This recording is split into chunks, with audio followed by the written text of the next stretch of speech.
Mobile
Bangladesh জাতীয়তাবাদী ছাত্রদল তথা প্রত্যেকটা প্রোগ্রামে আন্দোলন সংগ্রামে প্রস্তুত ছিলেন আওয়ামী লীগের মোকাবেলা করার জন্য।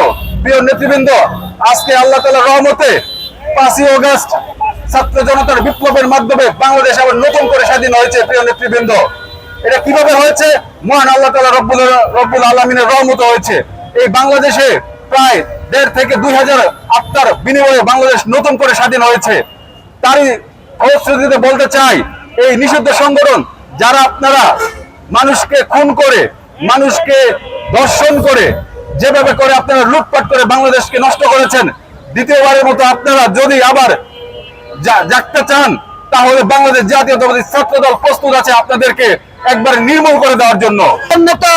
নারায়ণগঞ্জ রূপগঞ্জ আসনের মাননীয় সংসদ সদস্য জননেতা মুস্তাফিজুর রহমান বিয়াদিবু ভাইয়ের উপর আস্থা রেখে ওনাকে ভোট দিয়ে বিপুল ভোটে নির্বাচিত করে সংসদে পাঠিয়েছেন। তো ওনার নির্দেশনায় বিএনপি অঙ্গ সংগঠনের সকল নেতৃবৃন্দ আজকে রূপগঞ্জের পাড়া মহল্লায় প্রত্যেকটি ইউনিয়নে প্রত্যেকটি পৌরসভায় আমরা সজাগ রয়েছি। আপনাদের যেমন আমরা কথা দিয়েছি আপনাদের নিরাপত্তা দিব, আপনাদের প্রত্যেকটা এলাকায় পাড়া মহল্লায় উন্নয়ন করব, সেই উন্নয়নের দ্বারা আমরা অব্যাহত রেখেছি এবং আপনাদের নিরাপত্তার জন্য আমরা বাংলাদেশ জাতীয়তাবাদী ছাত্রদল ও বিএনপি অঙ্গ সংগঠন সবসময় রাজপথে থাকবো।